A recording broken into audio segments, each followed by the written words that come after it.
US president Donald Trump ഇന്ന് Ukraine president Vladimir സെലൻസ്കിയുമായി കൂടിക്കാഴ്ച നടത്തും. വാഷിംഗ്ടണിലെ ഓവൽ ഓഫീസിലാണ് യോഗം.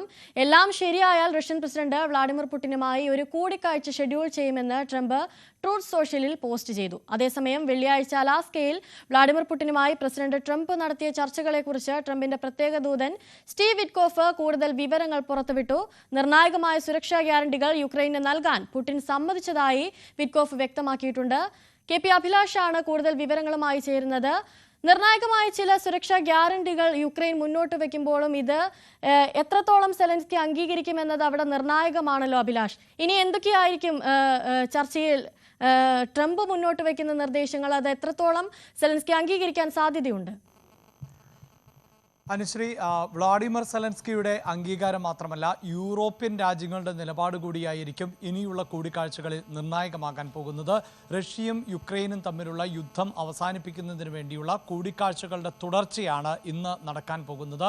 ഇതിൻ്റെ ഭാഗമായിട്ടാണ് യുക്രൈൻ പ്രസിഡന്റ് വ്ളാഡിമിർ സെലൻസ്കിയും അമേരിക്കൻ പ്രസിഡന്റ് ഡൊണാൾഡ് ട്രംപും തമ്മിൽ കൂടിക്കാഴ്ച നടത്തുന്നത്. ഈ കൂടിക്കാഴ്ചയുടെ വിവരങ്ങൾ അമേരിക്കൻ പ്രസിഡന്റ് തന്നെയാണ് അദ്ദേഹത്തിൻ്റെ സോഷ്യൽ മീഡിയ പ്ലാറ്റ്ഫോമിലൂടെ വ്യക്തമാക്കുകയും ചെയ്തിട്ടുള്ളത്. അതേസമയം കഴിഞ്ഞ ദിവസം നടന്ന കൂടിക്കാഴ്ച, അതായത് റഷ്യൻ പ്രസിഡന്റ് വ്ളാഡിമിർ പുടിനും അതോടൊപ്പം തന്നെ അമേരിക്കൻ പ്രസിഡന്റ് ഡൊണാൾഡ് ട്രംപും തമ്മിൽ നടന്ന കൂടിക്കാഴ്ചയിൽ അന്തിമമായൊരു തീരുമാനത്തിലേക്ക് എത്തിപ്പെടാൻ സാധിച്ചിരുന്നില്ല. അതായത് റഷ്യ യുക്രൈൻ യുദ്ധം അവസാനിപ്പിക്കുന്നതുമായി ബന്ധപ്പെട്ട് ഒരു ഫോർമുലയിലേക്ക് എത്തിപ്പെടാൻ സാധിച്ചിരുന്നില്ല. അതിന് ട്രംപ് നൽകുന്ന മറുപടി എന്നത് താൽക്കാലികമായ ഒരു വെടിനിർത്തൽ അല്ല റഷ്യയും യുക്രൈനും തമ്മിൽ വേണ്ടത്, ശാശ്വതമായ ഒരു പരിഹാരം ആണ് ഉണ്ടാകേണ്ടത്.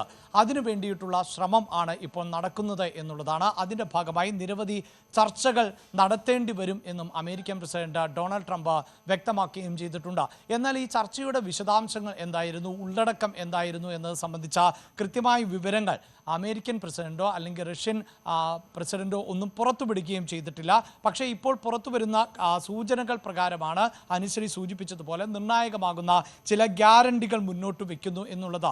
പക്ഷേ ആ ഗ്യാരണ്ടികൾ എന്നത് ഉപാധികളുടെ അടിസ്ഥാനത്തിൽ ആണ്. അതായത് യുക്രൈൻ്റെ തന്ത്രപ്രധാന മേഖലയായ ഡൊണേറ്റ്സ്ക് മേഖല, ഒപ്പം ലുഹാൻസ്ക് എന്നിങ്ങനെയുള്ള രണ്ട് പ്രവിശ്യകൾ യുക്രൈൻ റഷ്യയ്ക്ക് നിരുപാധികമായി വിട്ടു നൽകുകയാണ് എങ്കിൽ ആണ് ഇത്തരത്തിൽ സുരക്ഷാ ഗ്യാരണ്ടി, അതായത് യുക്രൈൻ്റെ മുന്നോട്ടു പോക്കിന് എല്ലാ തരത്തിലുമുള്ള സാമ്പത്തികവും സാമൂഹികവും സൈനികവും ഒക്കെയായ സുരക്ഷിതത്വം, അതായത് ഗ്യാരണ്ടി ഉറപ്പ് നൽകും എന്ന് പുടിൻ അമേരിക്കൻ പ്രസിഡന്റ് ഡൊണാൾഡ് ട്രംപുമായി സംസാരിച്ചത്. ഇത് അമേരിക്കൻ പ്രസിഡന്റ് ഡൊണാൾഡ് ട്രംപ് തത്വത്തിൽ അംഗീകരിച്ചിട്ടുണ്ട്. ഇതൊരു നല്ല നിർദ്ദേശം എന്ന നിലയിലാണ് അമേരിക്കൻ പ്രസിഡന്റ് മുന്നോട്ട് വയ്ക്കുന്നത്.